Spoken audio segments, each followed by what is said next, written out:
Si l'Union européenne était si attachée à l'éthique, elle arrêterait d'être le receleur du pillage qu'effectue le Rwanda à l'égard de la République démocratique du Congo. On a fait beaucoup de morale, l'Union européenne a fait beaucoup de morale. On pourrait beaucoup en parler d'ailleurs, parce que c'est un peu le syndrome Jonathan Daval. Plus ça pleure, et puis en réalité, plus c'est coupable. Bon. Parce que, et en réalité, on n'a pas obtenu une amélioration du niveau éthique. Si l'Union européenne était si attachée à l'éthique, elle arrêterait d'être le receleur du pillage qu'effectue le Rwanda à l'égard de la République démocratique du Congo, parce que le Rwanda pille les matières premières qui sont souvent rares d'ailleurs, qui appartiennent aux Congolais, et les revendent à l'Union européenne depuis février 2024, et l'Union européenne ferme les yeux sur ce pillage. Vous croyez que c'est très moral, ça? Voilà, vous voyez, attention, parce que la morale, telle qu'elle est exprimée par l'Union européenne, est parfois assez contestable. Et certains qui regardent la carte me demandent, mais Marc, comment est-ce possible qu'un pays relativement petit comme le Rwanda est capable de déstabiliser de manière si durable le Congo, qui est beaucoup plus grand? Le Congo, c'est presque 2/3 de l'Europe, c'est 4 fois la France, 80 fois le territoire de la Belgique. Ben c'est qu'évidemment, ce n'est pas que le Rwanda, ce n'est pas qu'une question entre Congo et Rwanda, c'est que le Rwanda reçoit le soutien de l'Occident, des États-Unis, mais aussi de l'Europe. Chaque année, l'Union européenne offre par exemple des dizaines de millions d'aides à l'armée rwandaise. La Pologne a même promis toutes les armes, toutes les technologies militaires dont le régime aurait besoin. Et dans le cadre du programme Global Gateway, l'Europe a promis des investissements de 900 millions au Rwanda.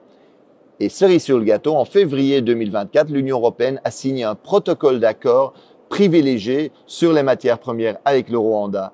Et cela tandis que nous savons que le Rwanda va voler des matières premières au Congo. La Commission européenne, en fait, a été signé cet accord et a encouragé le Rwanda à piller, à intensifier le pillage des richesses congolaises. Regardez bien la chronologie.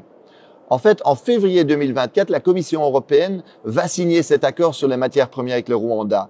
Et à peine 2 mois plus tard, en avril 2024, le M23 occupe la localité de Rubaya, qui représente 15% de la production mondiale de coltan, minerai stratégique. Chaque mois, aujourd'hui, 150 tonnes de coltan passent de là-bas vers le Rwanda. Ce que vous avez entendu, c'est ce qui se passe à l'est du Congo.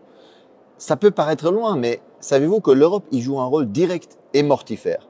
Alors commençons par le début. À l'est du Congo, au Kivu, la frontière avec le Rwanda, la guerre a causé environ 6 millions de morts. Certains estiment d'ailleurs que la moitié de ces morts seraient des enfants, imaginez-vous. Alors aujourd'hui, on parle surtout du groupe dit rebelle du M23 qui déstabilise la région. Et en fait, avec l'aide du Rwanda, ce groupe occupe aujourd'hui une partie du territoire congolais. Et le rôle du régime rwandais est fondamental.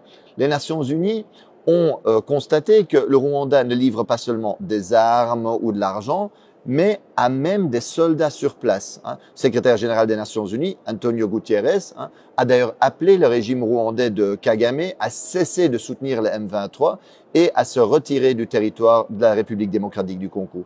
Parce qu'il s'agit vraiment en fait d'une violation de la souveraineté du Congo et du droit international. Et que va chercher le régime rwandais en République démocratique du Congo? En fait, cette région est hyper riche en minerais, ressources naturelles, notamment le cobalt et le coltan. Ce sont des minerais essentiels pour les multinationales européennes qui servent entre autres pour les smartphones, les batteries, mais qui sont aussi utilisés dans l'industrie de la défense, dans la transition verte, l'aéronautique. Et donc, le Kivu contient 60% des réserves mondiales de coltan à lui tout seul. Imaginez-vous l'importance stratégique de cette région. En d'autres mots, la guerre, les massacres, la déstabilisation à l'est du Congo arrangent bien ceux qui veulent voler les richesses naturelles, les matières premières du Congo. Et sans surprise, un groupe d'experts des Nations Unies a constaté qu'en 2023, le Rwanda a enregistré une hausse sans précédent de ses exportations de coltan, une augmentation de 50% par rapport à l'année précédente. Et chaque mois, par exemple, le M23 fait passer en contrebande 150 tonnes de coltan de la localité congolaise de Rubaya occupé par eux vers le Rwanda. C'est un pillage sans équivalent. C'est vraiment incroyable. Et certains qui regardent la carte me demandent, mais Marc, comment est-ce possible qu'un pays relativement petit comme le Rwanda est capable de déstabiliser de manière si durable le Congo qui est beaucoup plus grand? Le Congo, c'est presque 2/3 de l'Europe, hein. C'est 4 fois la France, 80 fois le territoire de la Belgique. Ben c'est qu'évidemment, ce n'est pas que le Rwanda. Ce n'est pas qu'une question entre Congo et Rwanda. C'est que le Rwanda reçoit le soutien de l'Occident, des États-Unis, mais aussi de l'Europe.